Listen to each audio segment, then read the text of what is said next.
So it's been 100 years since women's suffrage. What is the status of gender equality and women's political participation and leadership in America today? That's an easy softball question to start with. I mean, I'll go ahead and start. I think, progress is painfully slow, but rapidly improving. So after the elections this fall, we'll have more than 135 women in Congress, which is a record-breaking number. And of course, we have an incoming vice president who's a woman of color. And I think regardless of political ideology, breaking that glass ceiling is something that should be celebrated. And there's a little bit of poetry in the fact that it happened on the centennial of the 19th Amendment. So I think that progress is slow, but it looks like it's speeding up a little bit after 100 years. I'll add to that as well. It's not just women's participation in the public or the political realm. You look at too how far women have come in terms of active participation in all facets of society. So women outnumber men on college campuses. Single women are outpacing men. Single men in home purchases.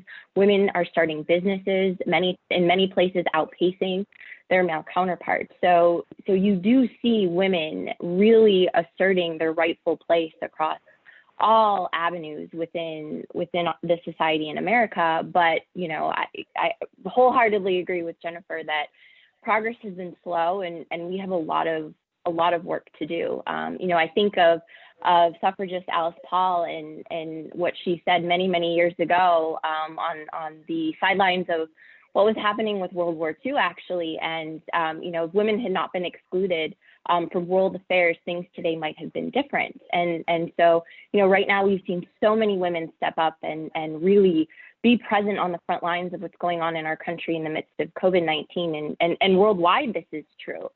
But I also wonder, where we would be if women were equally given their rightful place in leadership positions as well.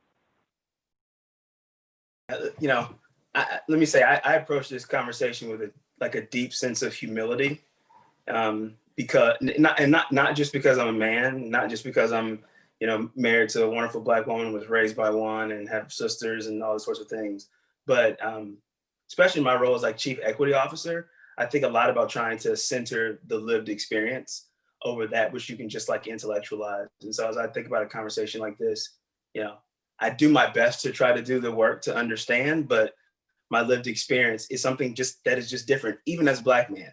And so the humility I bring to this conversation it has me steep myself in, what I hear from people who I treasure and who I trust and who I value. And as I think about that, kind of picking up on what Natalie just said, and honestly what Jen said too about the progress being slow, I can't help but think about that context as like what progress that we have seen is a testament to women. But I think a lot, especially as a man and a man with some semblance of power, I think a lot about the roles that I am playing or have played or have unconsciously played in having stunted that progress and having not gotten out of the way of that growth. And so as I look at this and think about it from a holistic standpoint, I'm so proud of these accomplishments that these phenomenal women just listed. I'm deeply concerned about how long it took to get there and what barriers I'm seeing as an executive, what barriers I'm seeing as a husband who does his best to try to support a wife, to see what real barriers exist. And so the status of it is we're not there yet. And slow progress is not enough progress. And so it's really incumbent upon people like me, like you, Chris, and other folks who have had opportunities to live within the margins in this context, to try to do something about it, to make sure that we enlarge the territory that these folks can have, and make sure that we do what we can to continue to push people towards a righteous future. The progress in and of itself is not good enough from my perspective. And I'm actively trying to interrogate what I can do to show up in the right way to make sure that I help continue to change the narrative. That right there is progress. And it's Chequan, it's you, it's other male allies in society who recognize that this is not just a conversation as it relates to gender equity, but it's a conversation and a problem that relates to our progress as a country, as participating members of humanity. And it took a long time to kind of get to that realization. And that's a really exciting point of progress right now that is happening, not just on the conversation of gender equity, but conversations around inclusivity and equity in many regards that affect many communities in our country. And I think that that's something, yes, it took a long time to get here, but it's something that we need to celebrate and we need to double down on to move forward. All great points. And Chequan, let me start with you and then open up to the other panelists here. Kind of following up on what you just said. It has been a long time and progress has been hard fought, but the benefits have been, we've waited a while to experience them. And I think about some of the frustrations boiling over that we've seen this year and in the past few years regarding women's demonstrations and also around racial inequality and racial injustice, especially given your position in the private sector. How do you see those two things intersecting, if at all, in the United States, and how is that happening? Oh, they deeply intersect. I mean, probably the most succinct person that thought about it was, Kimberly Crenshaw coins, many years ago, this idea of intersectionality, and was looking at it then in that context, how we look at court cases and how, like, a Black woman, for example, you're never just purely Black, you're never just purely woman, you are the intersection of these things. But it deeply shows up in a lot of different ways. I mean, I think the COVID crisis in particular is exacerbating this, right? So as we look at, like, to just really put a fine point on the race and the gender equity piece, as we look at Black women, for example, we know that the COVID crisis is having a disproportionate effect on the Black community. And we know that disproportionately speaking, women, I mean, and I don't want to make this just about women who are married or just about women who are with kids, but to make the point for a second, we know that women disproportionately bear the burden of making households work. And then we look at Black women and Latina women, for example, and they're more likely to be a sole breadwinner. So in a cratering economy, in the middle of a global pandemic, in the middle of already having a more pronounced and pitched role, both at work and at home, right? I think we see all these things really come together in a really pronounced way. I spent some time with the Women in Workforce Report this year, and the data in it is just alarming. I mean, they talk a lot about the experiences of Black and Latina women in the workplace, for example. And by every metric, essentially, that these women are experiencing it worse in terms of, can I speak my truth? Do I feel heard? Do I get the benefit of the doubt? Am I comfortable in my skin? Am I comfortable showing up who and how I am? The intersection of these things is, like, deeply, deeply, deeply troubling right now. And I believe it, even though it has a unique and perhaps disproportionate impact on women of color, it's a problem that plagues all of us. I've actually gotten out of the business of quoting Martin Luther King a lot, because there are times where it feels cliche, but this idea of an injustice, anywhere being a threat to justice everywhere, is a real thing. And so if we are tied together in this, like, inescapable network of mutuality, what these women are experiencing at the intersection of race and gender inequality in this country is something that threatens all of us, and it threatens the collapse of our society as we know it. This is a really critical moment. And so we have to really think hard about, what does it mean to solve both of these issues and center the experiences of people who live at the unique intersection of those. Yeah, I'd love to just jump in there, because I think it's important to recognize that inequality was baked in from the beginning, right? The only person that was considered the founding of our country was you, Chris, right? The rest of us on this panel weren't. And so we have to recognize that systemic inequality still impacts us today. And that doesn't take anything away from anybody else. And I think that's important, because that seems to be where we get stuck in this conversation sometimes. My success does not have to diminish your success, Chris. My success does not have to diminish Chequan's success. And if we can work together to lift one another up and recognize each other's humanity and treat each person with dignity and respect, then we can move forward with equality. Just to jump again, Chequan, of what you just said, one of the biggest concerns I have coming out of this COVID crisis is the impact of women's progress, because we've seen so many women have to leave the workforce because of the burdens of taking care of family and home that just disproportionately fall on their shoulders. And so while we have seen progress, I think one of the concerns I see is women leaving executive office, women leaving places of power because they can't they can't handle it all, they can't balance it all, and there's something broken when they're the ones that have to leave. Like last ones in are the first ones to leave. And so I think that's something we have to pay close attention to. And from a public policy standpoint, what do we have to do to make sure that the progress that we've seen isn't erased because of this pandemic? And building on what Jenifer just said too, you know, it's not just in identifying the intersectionality that exists, but it's also recognizing that solutions have to be equally holistic. You know, identity is comprised of so many different facets, and at the same time, you know, barriers are not limited to one issue over another. And, you know, we're talking a lot about this in the context of some work we're doing as it relates to adolescent girls and young women, and looking at the nexus of issues that contribute to your success or lack thereof. And when determining public policy and private sector solutions, acknowledging the fact that to see progress, you need to look at the full picture of what holds individuals and communities back. And I think that's another key piece of the conversation that really has been lacking. It's not just about education. It's not just about, you know, economic opportunity and access to fully participate, but it's all of these factors intertwined together that need to be addressed and given due attention.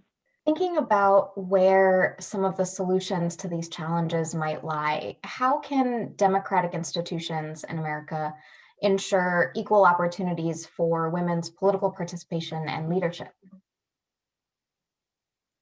Well, I think we have to agree that it's important to do so, right? I think we have to get to a place that inclusivity and equality is important. And I just look at it from a practical standpoint, right? All the research shows us that diverse teams are better teams, right? If I'm building a dream team of a corporate board or a cabinet, I want the most diverse, qualified team possible, because then I have fewer blind spots. I have a more inclusive process. And ultimately, the outcome will benefit a very diverse country that we live in. And so I think that a representative body, if you look at Congress, the more that we represent the people that are being governed, the better off the policy solutions are. So I think we have to recognize that there's power and promise in that equality, and get everybody on the same page that it's a good goal to strive for and to show why it's important. And not just because we want more women there because we want more women there, because it's important that their voices are heard because they have great solutions to problems that we're all facing. And look at it not as a problem, but what a great opportunity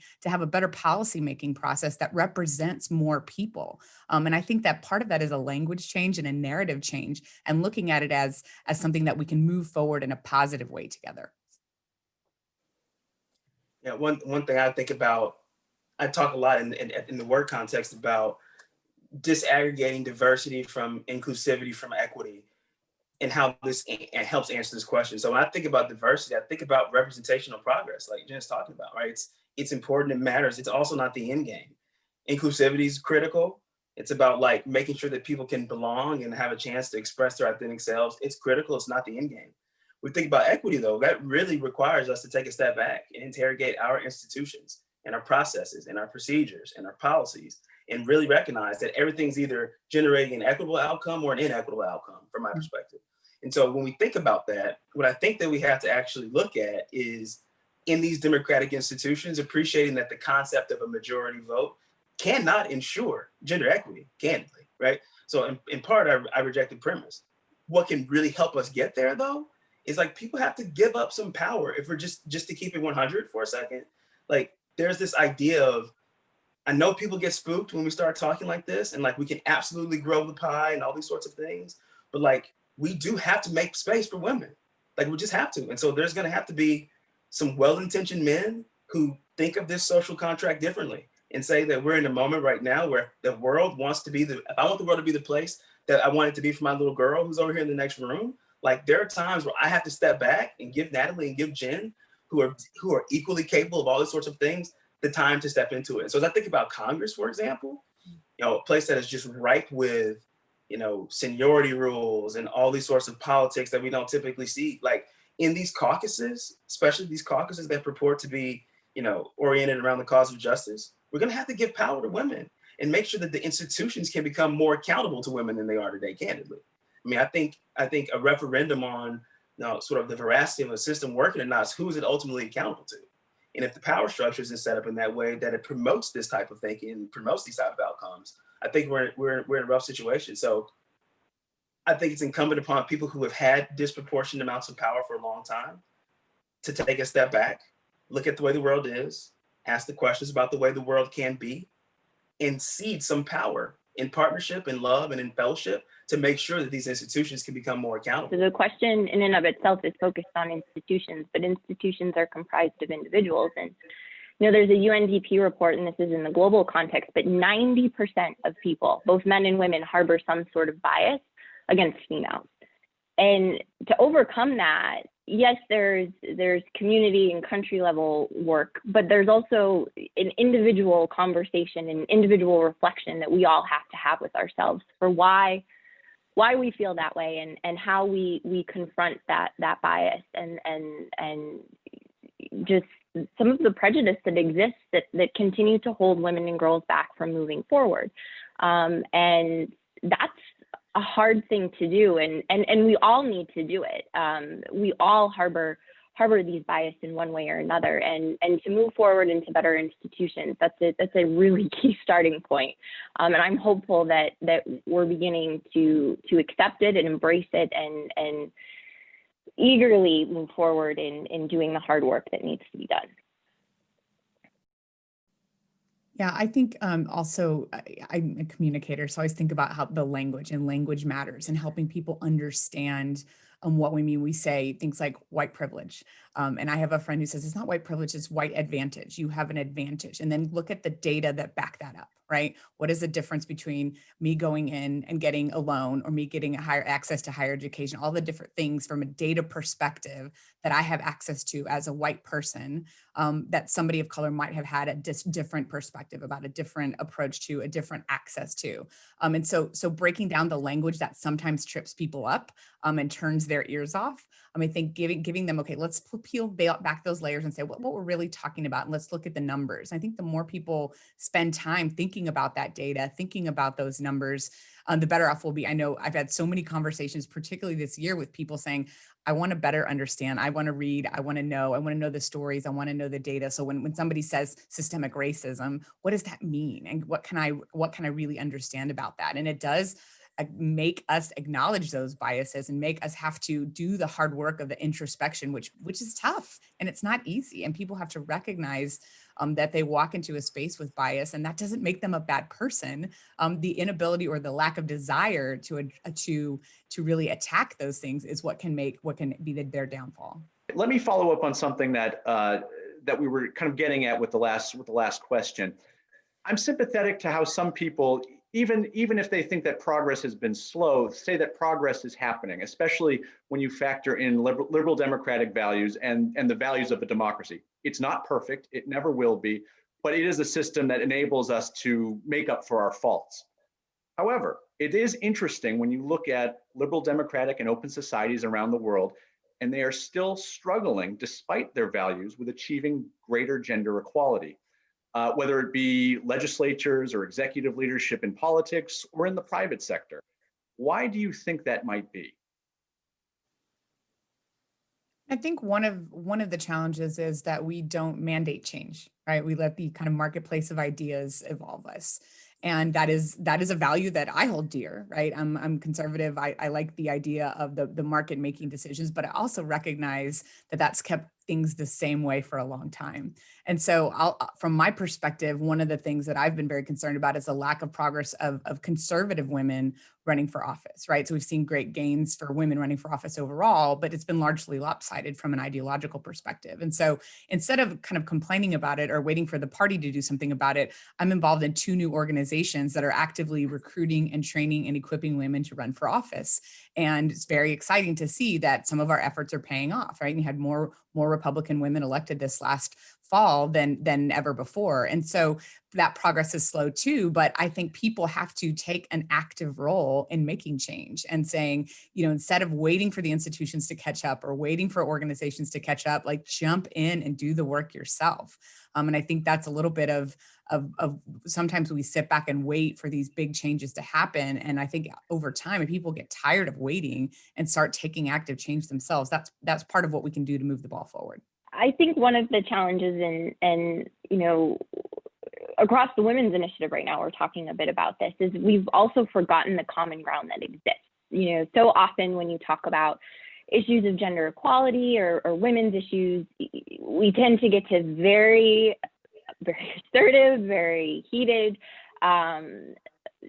views and stances on things that, yes, they are important, but the bigger picture at play is even more important. And this lack of recognition for the common ground and the common cause and the common benefit that will be seen as we get to greater representation and active participation of women and girls in all facets of society is really integral. And reminding people of that, I think, is one of the greatest challenges that we face right now, and creating arenas where we can have conversations, even tough conversations, but in a very thoughtful and inclusive way that really embraces the diversity of perspectives. You know, one of the greatest components of our democracy is the respect for personal freedom and the acknowledgement and protection of individual agency.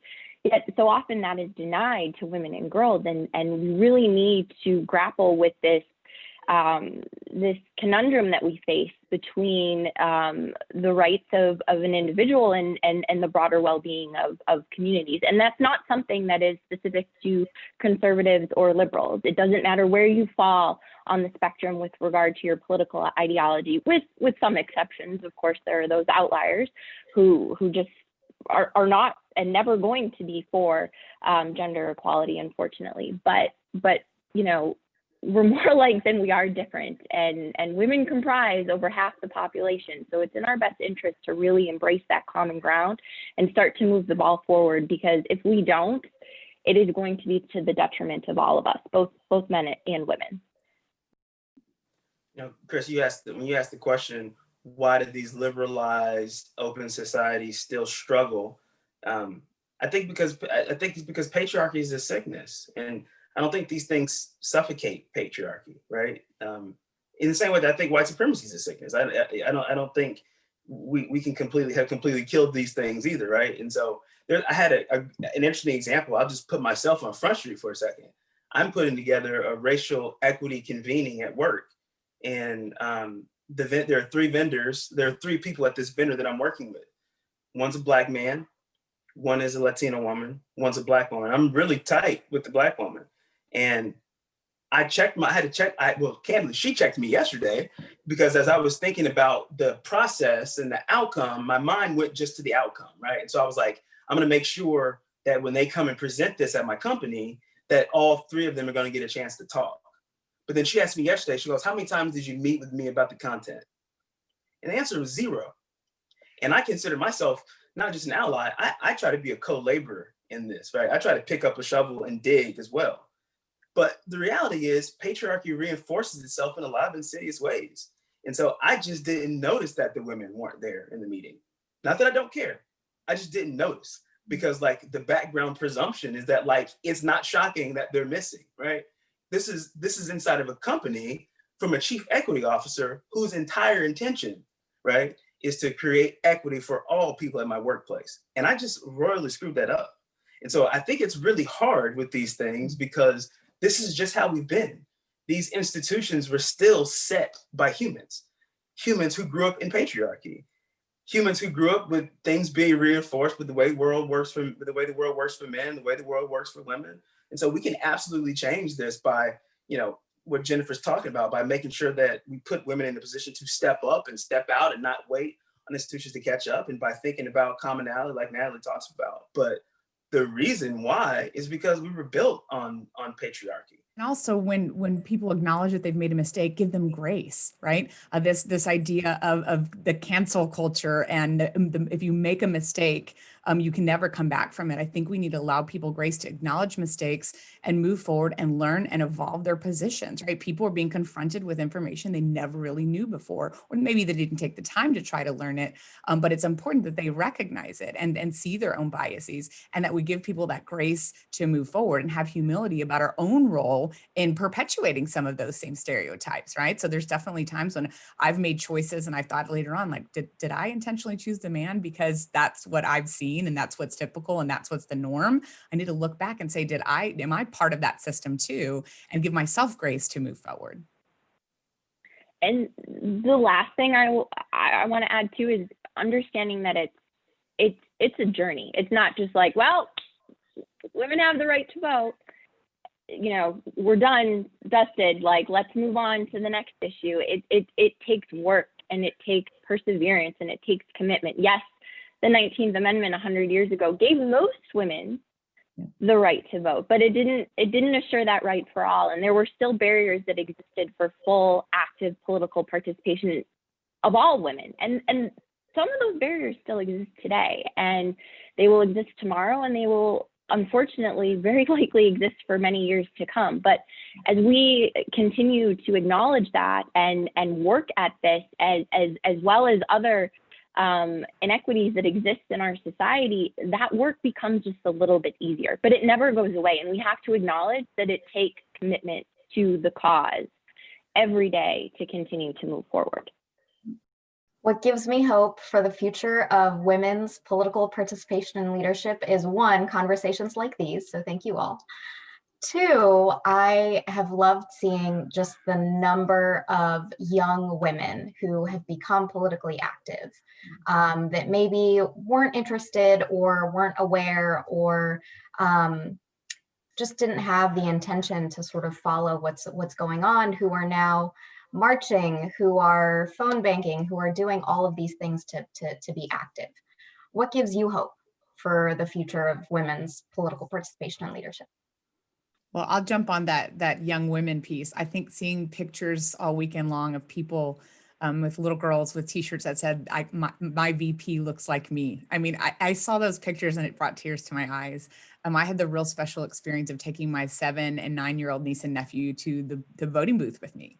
And we stood in line and we looked at the sample ballot and we talked about the election. We talked about the importance of their participation, and we went in and voted, and they got to get my I voted stickers, and they wanted to take pictures and put it on Instagram. And then we had ice cream and we made it a celebration. And I felt like a lot more people are bringing in younger and younger people into the equation. And I think we have to make civic engagement a muscle, right? They need that muscle memory of it is part of the DNA of who I am. It is part of being American, being active and participating, and seeing young girls participate so early on and being able to see more and more representation that looks like them is empowering, because again, we're a diverse country. And if we have leadership that reflects us, we're going to have better policy solutions and a better community. And so if we can teach that early on and get young women and young girls engaged from the get-go, I think we're going to be better off. And that does give me a lot of hope and a lot of excitement for the future.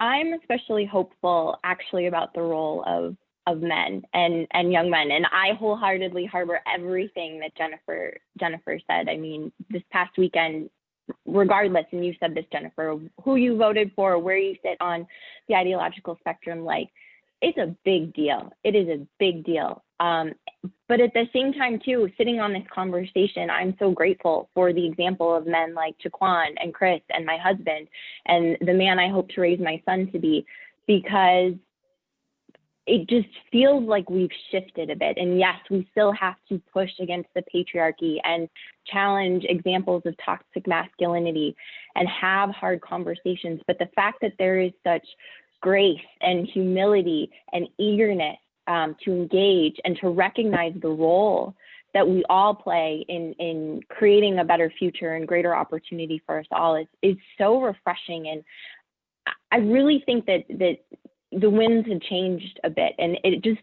feels different, and conversations that can be had about where we need to go and being frank and honest. I give a lot of credit to younger generations to really being open and being vulnerable to confronting their bias and to challenging themselves to be advocates on behalf of their female counterparts. And that gives me a lot of hope, because there have always been male allies, yes, but I just feel like more and more so that population of men who want a better world for all, it has just grown more than it has ever existed in the past.